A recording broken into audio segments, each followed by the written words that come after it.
ಒಂದು packet biscuit ಕೊಡು. ಇದು ಒಂದು ಮಸ್ತ್ ಖುಷಿ ಆಗ್ತದೆ. ಫೋನ್ ಮಾತಿಗೆ ಒಂದು ಏನಾಟ ಮಾತ್ರ ಬಂದರೆ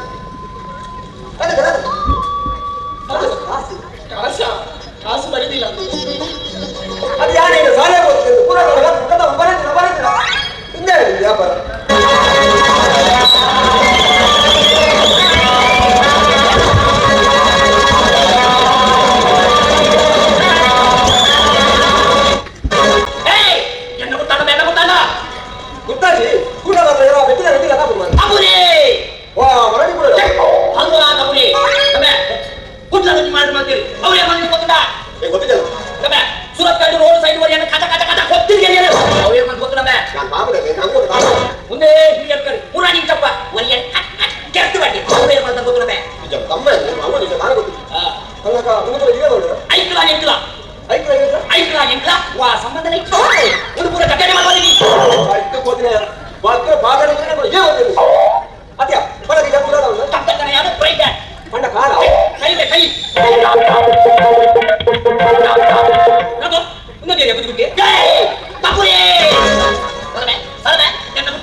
Yang ngajar bayi malah.